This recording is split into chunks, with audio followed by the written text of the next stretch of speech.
G'day, I'm Will Anderson. This is Gruen Planet, a show about persuasion and other books by Jane Austen. We'll meet our panel in a moment, but first, ice cream maker Ben & Jerry's famously borrows its flavour names from pop culture, like Cherry Garcia and Neapolitan Dynamite. Now it's suing a porn company for cheekily borrowing its names and packaging. Thanks to Caballero Video, Ben & Jerry's Peanut Butter Cup has spawned a movie called Peanut Butter D-Cup.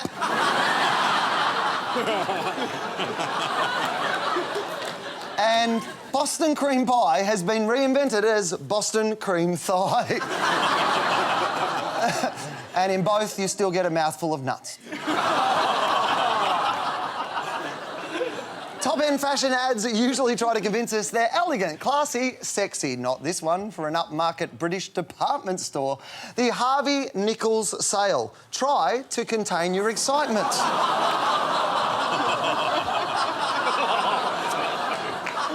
I'm guessing she's shopping for pants. I don't want to see their ad for Woolies sticky specials.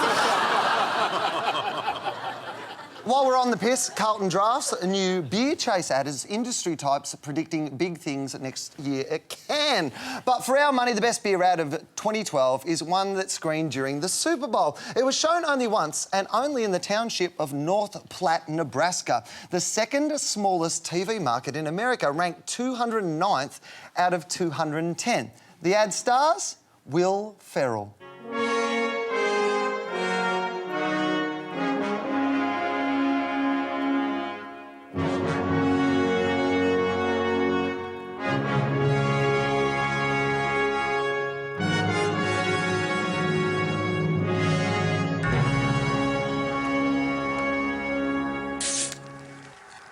Oh, no.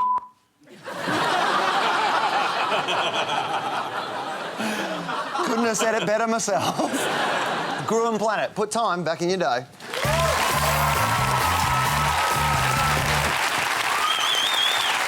right, now let's welcome our panel from Y&R Brands, Russell Howcroft, and from Leo Burnett, Todd Sampson.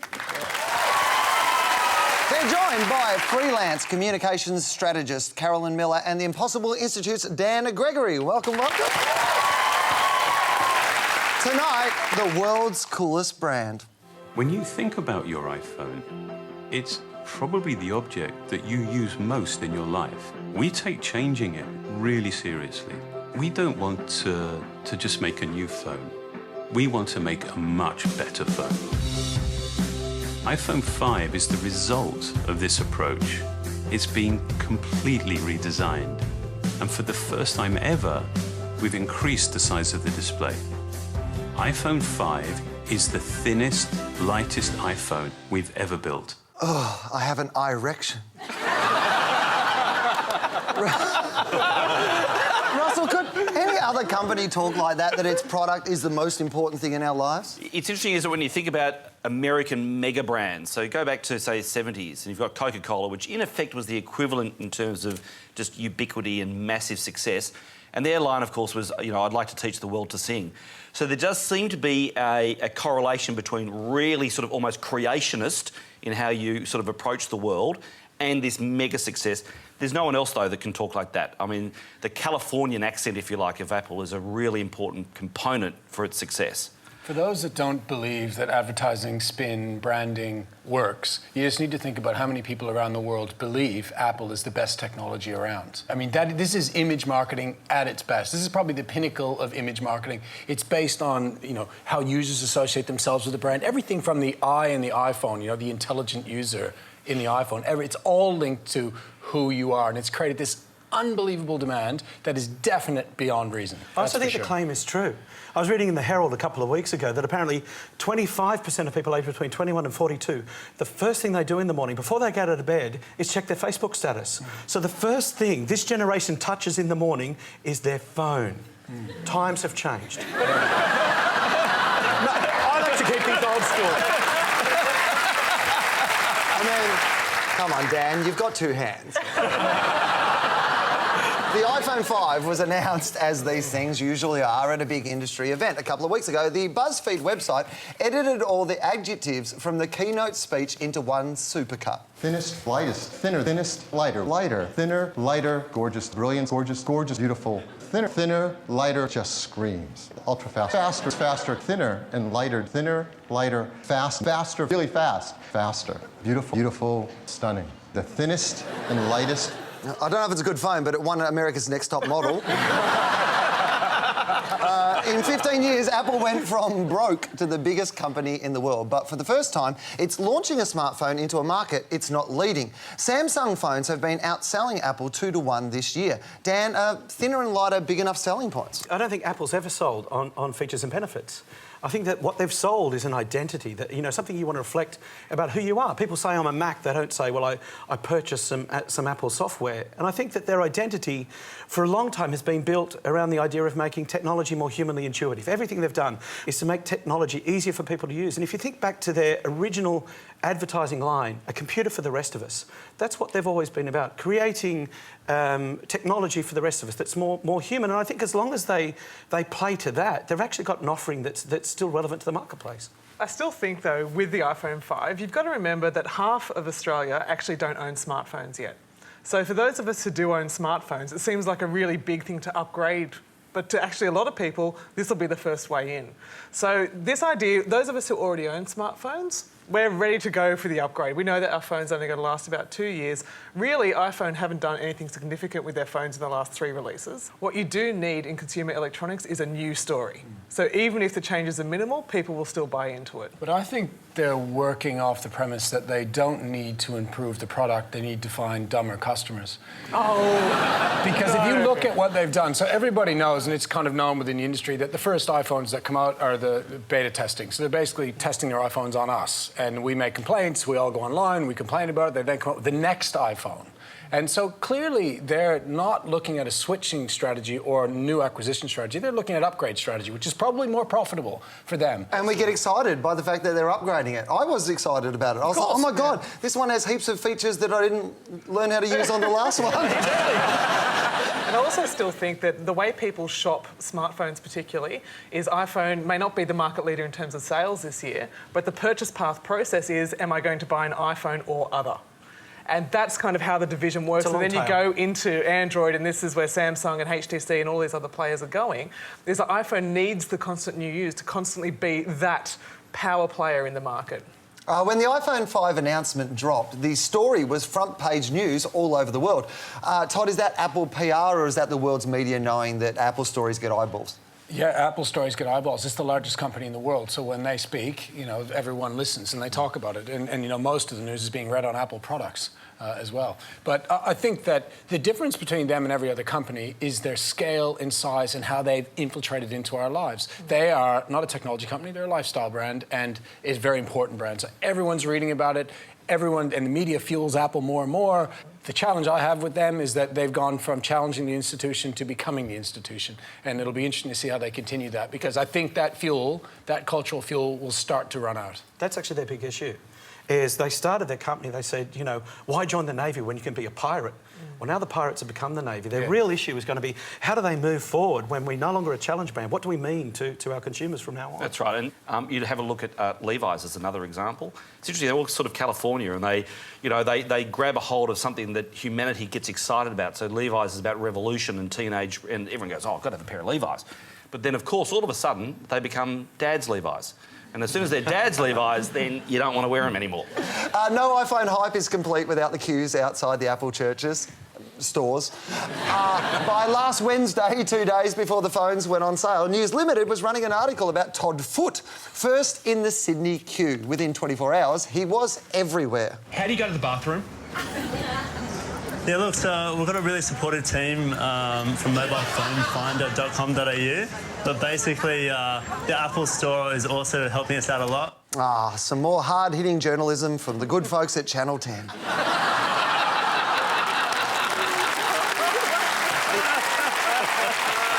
The highly charismatic Todd was ambush marketing. Note the logos on his hoodie and the sign he brought. All for the inevitable cameras. All three of the commercial breakfast shows crossed live to the queues Friday morning, and Sunrise noted Todd wasn't alone. You'll find that the first about 15 people actually are being paid by PR companies to be in the line. You get to the first real buyers about halfway down. And to the real news stories, never.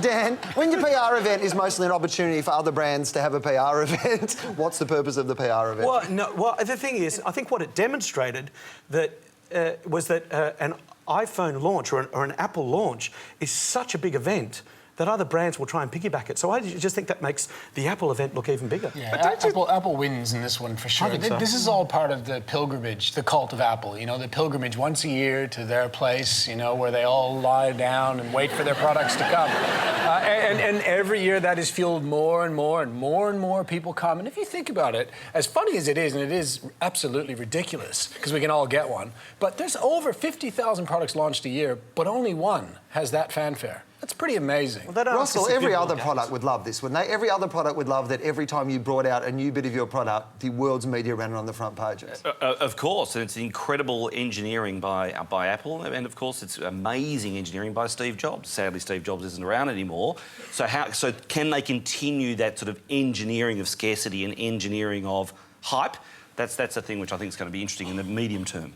But don't you also think with the ambush marketing in the line, that's actually killing it a bit for the enthusiasts? It's kind of like marketing coming into your news feed on Facebook. You know, the more that marketers start to infiltrate it and it loses its authenticity and how genuine it is, it actually probably won't have quite the same impact next time. Yeah, they're pissing in a porta potty. I don't know how much, enthusiasm we can take from them. I mean, if you're waiting in line for, 2 nights to buy a phone, I think that takes a lot of dampening for the enthusiasm to go. And I don't think it's 15 people in a line. It's not that big a deal. Some people waited 7 days. Yeah. They camped out for 7 days. How do people who have 7 days off have the money to buy an iPhone?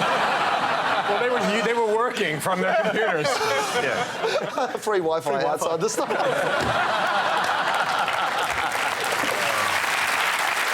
If you've been watching Sunrise on Friday morning, you would have noticed Samsung ambushing as well. Apple's biggest competitor hasn't been taking the iPhone launch lying down. Hey, man. Oh, hey. How's it going? Saved you a spot. I moved on.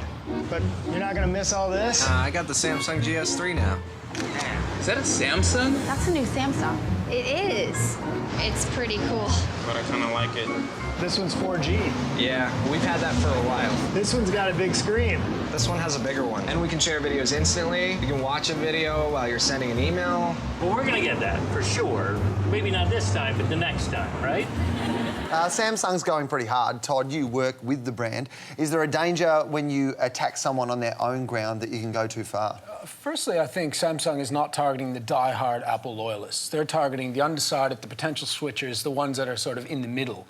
And I think the strategy of... I think when a company like Apple, who built itself on fighting the institution, challenging the institution, becomes the institution, they become fair game. And this strategy is sort of trying to make them even more mainstream. So it's a mirror reflecting how ridiculous it is that everyone lines up. And they call them sheeple, Apple sheeple. These people that follow like sheep, whatever Apple does. And by reflecting those people, it does look a little bit ridiculous. So I think they use humor, and I think they're trying to lighten it up a bit. And it's not a direct attack. It's done in a bit of a funny way. So I think it's fair game. Todd, this is a direct attack. And I'm very, very excited about it. I think that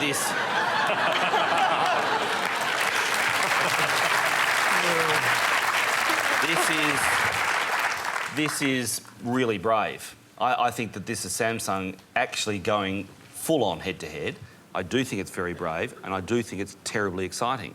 And it's using the power of their product, wrapping it up in some really competitive advertising. So this notion of competition and the use of creativity, this is all good. This is good for all of us consumers, because they're going to keep on trying to outdo each other. It's very, very exciting. I disagree with you, Russell, sorry. I actually really disagree with you on that. Samsung's not attacking Apple with this. What Samsung wants to do is win Android. So when you go in and your choice is going to be either an Apple iPhone or other, they're trying to become, it's Apple iPhone or Samsung Galaxy S2. They have 20 brands in Android they're competing against. So I actually think they know that they're not going to win loyal Apple customers. They're trying to create the discord, the great enemy, Coke versus Pepsi, Adidas versus Nike. They're trying to be the other side of Apple. What they're fundamentally doing is Samsung has been a nothing brand that's only been able to compete on features and benefits. They're now creating a personality. They're creating intangible value to the brand where all of a sudden it has some cachet. And that's really exciting, is that all of a sudden you've got another credible player in the market. Isn't it interesting how fast you can become cool? Yeah. Seriously. I mean, Apple has built a lot of cool over a long period of time, and then all of a sudden, just one series of communication that Samsung has done, and oh, hang on a second, these guys look pretty cool. Samsung recently lost $1 billion lawsuit in the US, the court declaring it copied ideas from Apple. Rather than backing down, its new print ad has 2 lists, one of iPhone features and a longer one of its own. If Samsung stole Apple's ideas, it's also true that it uses those ideas in a cheaper phone with a bigger screen and more battery power. So, Russell, why would anyone buy an iPhone? People just love the brand and they love the product. They are passionately engaged with it. And as a result of that, they are now the most successful company in the world ever in the history of commerce. But the biggest enemies to advertising are status quo and apathy. And iTunes... As Coles have found out by using status quo in their ads.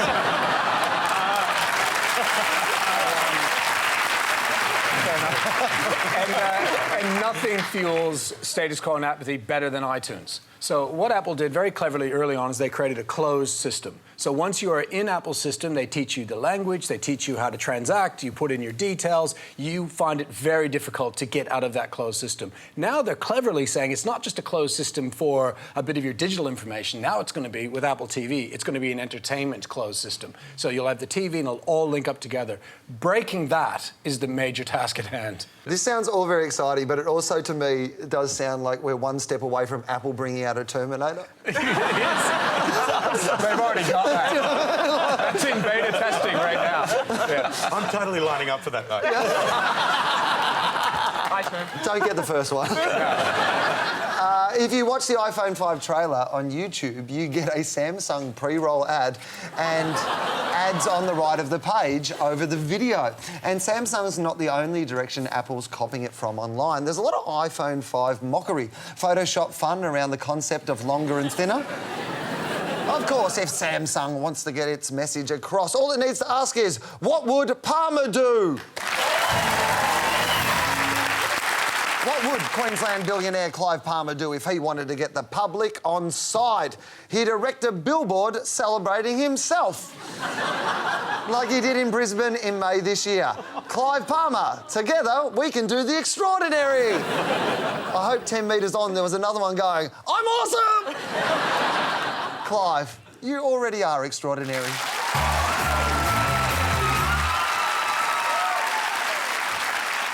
Now the pitch, where we ask ad agencies to take on difficult real-world briefs.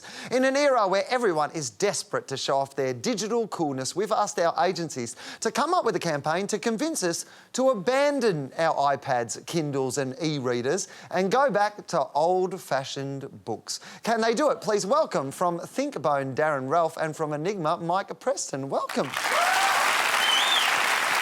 Darren, how did you get us to stop and smell the paper? Well, there's a really simple benefit to reading paper books, and we focused on that and came up with our own very own piece of pulp fiction. Let's have a look. Rhonda was running on pure adrenaline. The car was only 10 metres away.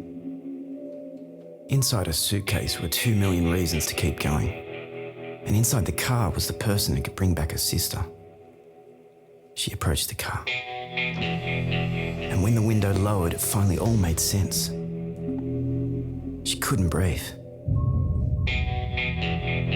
Staring her in the face was none other than... Who? Who was it? When you're reading a real page-turner, you can't beat turning real pages. What are you reading? Paper books, powered only by your imagination. Great job. All right, Mike, how did you crack the spine on this one? Well, we thought that through history we've trusted the information in printed books, basically. But we weren't so sure about the e-book. And could that information be manipulated? Well, let's have a look.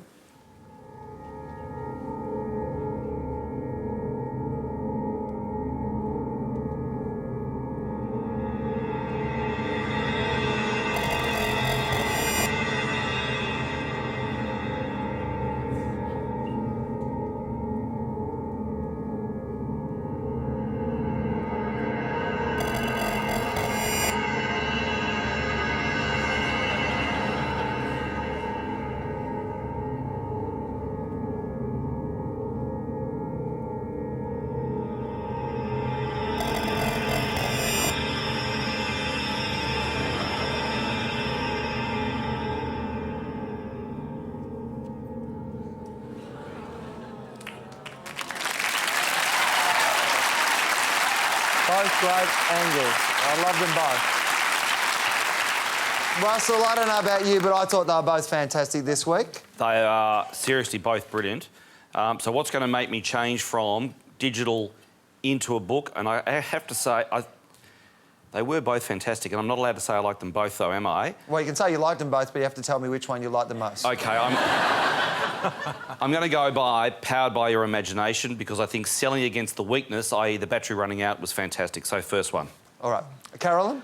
I love them both as well, and I'm an avid reader of ebooks, and I find the idea that you can't hack a paperback to be a really interesting idea, but I actually wonder whether that's actually more contextually relevant for something like news stories as opposed to fiction, which is what a lot of e-reading actually does. So I'm going to go with the page-turner one as well, the first one. I just think that's an excellent insight, which has happened. Dan? Look, I'm going to go with Powered by Your Imagination, because I think it really captured what a potential weakness is, and reminds me why I love reading a book. Finally, Todd. No way. I thought the second one was better. I thought they were both excellent. I thought the second one was a better piece of communication. Well, it was close, but it was a victory. Thank you. Congratulations. That's how the panel saw it. You can have your say on Twitter or Facebook, or pencil it in the margin of a library book for the next reader. Gruen Planet for cold and flu relief. Last week, we brought you the unforgettable tale of Tan Hong Ming and Umi Kazrina. Here's another love story.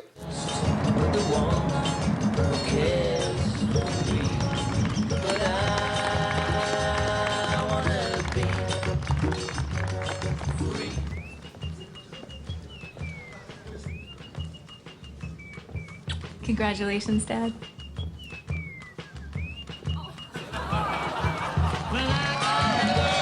Times have changed. The Twingo, too. New Renault Twingo. OK, before we get to the slogan, we just have to admit, Dad has done very well. High five, Dad. Times have changed. That's not just an ad, it's a political statement. Dan, why would Renault do that? Well, I don't think you're going to sell a car called a Twingo to a homophobe in a ute. But I think what they're looking to do... look, there's two reasons you do that. Either you're bandwagoning a popular issue, or you legitimately care about that. And I think there's probably a little bit of both. But I think what they're fundamentally looking to do is to align their values with the values of the audience they're trying to engage. And I think, it's a French company, it's a progressive car company. I don't think they care about how many red state Bible Belt drivers they lose, as long as they get the people that they're actually talking to. This is a small inner-city car, and they're after a small inner-city audience. And in the inner city, you do have, in lots of the progressive cities, strong gay communities. And it's not a small niche. I mean, if you consider the gay community is approximately 10% of the Australian population, well, the black community in the US is only about 12%. I mean, that's a decent market to go after as well. So I don't think it's a non-commercial decision. I think it's a very commercial decision. But have you seen that car? This ad is the best part of that brand.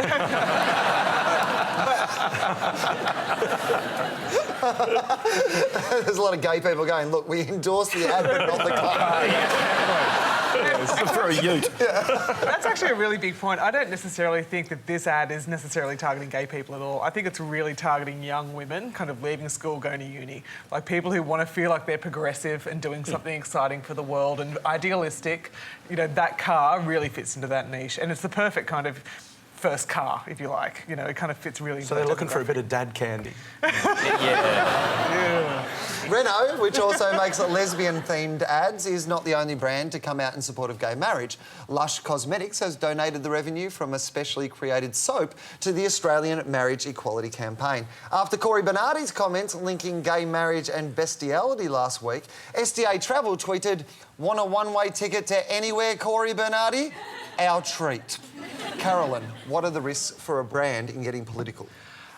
The risks are only there if you misread your audience. So any brand has the license to go and play politically as long as they're not going to piss off their audience, essentially. So, for instance, I can't imagine that the Australian Pensioners Insurance Agency is going to be jumping on the gay marriage bandwagon very quickly. And SDA is, you know, the Student Travel Association, so it's a younger demographic that they speak to primarily. And I think they've been really smart in targeting an issue that matters to their demographic, to their target market.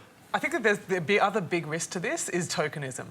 So there's a sense that if you're just throwing a gay couple into an ad to shock or show that you're progressive rather than actually being intuitively right for the brand, that will actually cause backlash. My favourite example of recent times is a church in New Zealand, which was it had a billboard on a very big street in Auckland. It had a billboard on, and it had a wedding cake, and on top it had two women kissing, and the line was, "We don't care who's on top."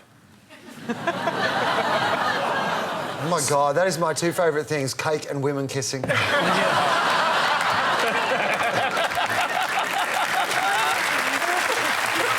am the target demographic. Sexuality can be a fertile ground for advertisers, in Austria at least.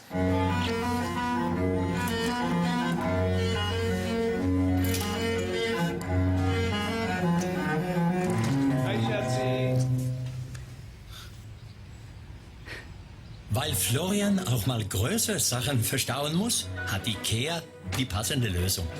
Although, being IKEA, he would never find her again. Industry analysts talk about the pink dollar, but don't we all buy the same stuff, essentially? Russell, is there such a thing as a gay coffee table or a gay smartphone? Inner city gay couples, they do, if you like, have a wonderful amount. They've got a lot of money, right? They are... Did he just say a wonderful amount of money? I did. I think he's like, wonderful amount of money. Not a wonderful amount of money. But of course, they've got each other. They've probably got a dog. They don't have children. They probably don't have a mortgage. They're earning better than average salaries.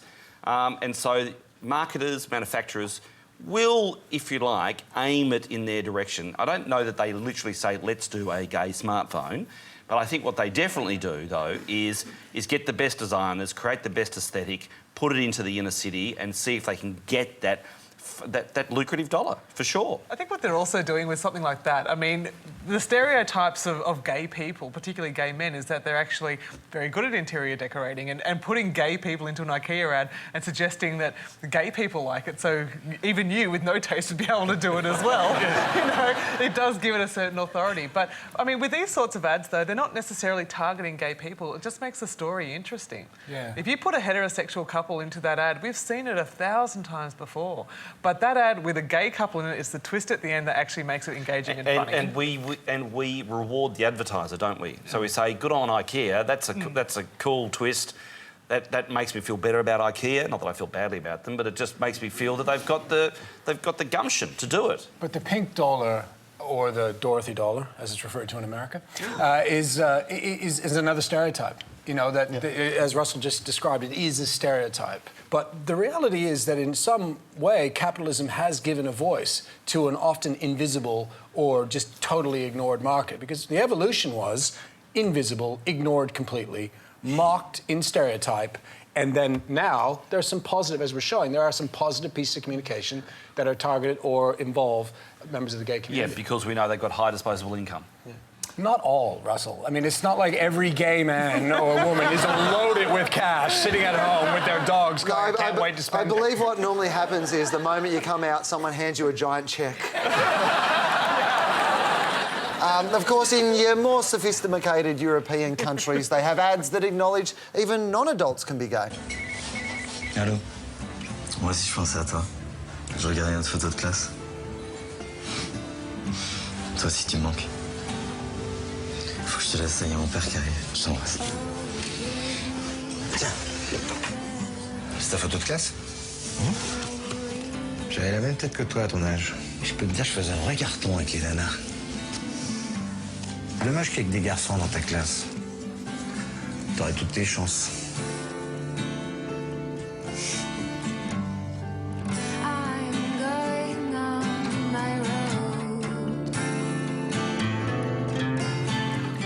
That's no minor league player. It's McDonald's, one of the heaviest hitters on the planet. Todd, you work with Macca's. What would happen if they remade that ad in Australia?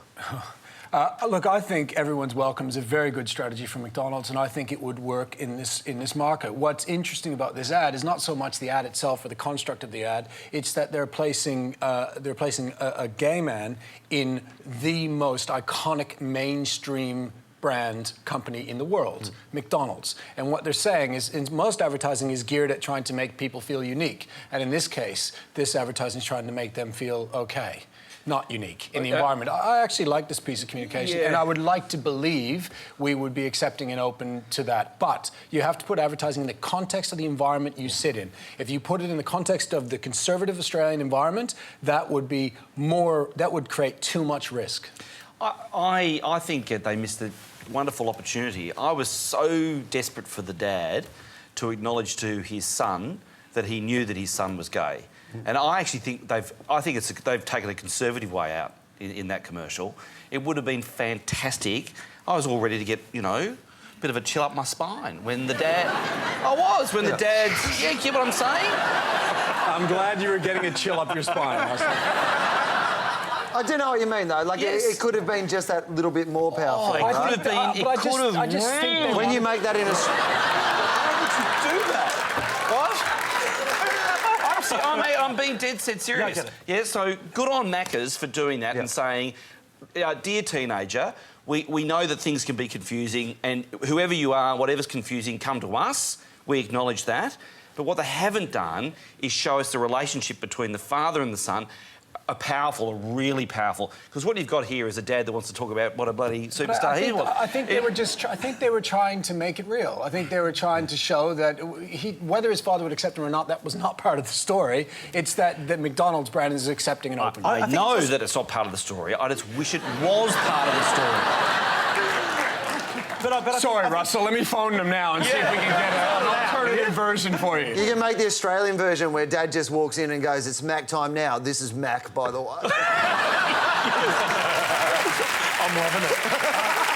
Just so we don't get too worthy, let's remind ourselves that even though it is nice to be treated as a human being first and an orientation second, sometimes a little bit of stereotyping can be fun too. Hi, I'm Carl, and I just want to take care of you. I'm Jörg and I service hard. I can get you up first thing in the morning. Heathrow, Gatwick. I go both ways. I'm direct. I'm not into stopovers, but I will do the red eye. Pick me if you have a tight budget. I have a full range of films if you like to watch. I'm very exclusive. Very accommodating. I can go up to 12 hours without feeling tired. So just recline and let me service you.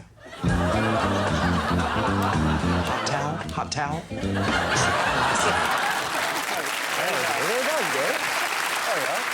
Gruen Planet for Salon Perfect Results. That's all for tonight. Please thank our panellists, Russell, Carolyn, Dan and Todd.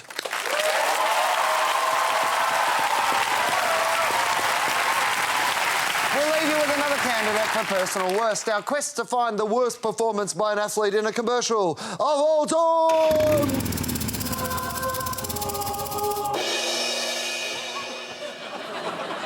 Seriously, worst sound effect ever. The winner will take home a statuette so lazy it can hardly be bothered to come up with a name for itself. Yes, it's the award that thinks it can get away with adding a single syllable to the Brownlow. The Brownlogie.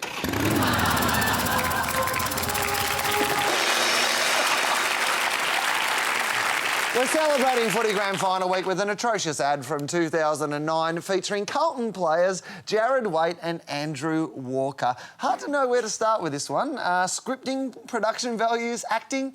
It's the trifecta of terrible. You have been warned. We'll see you next week.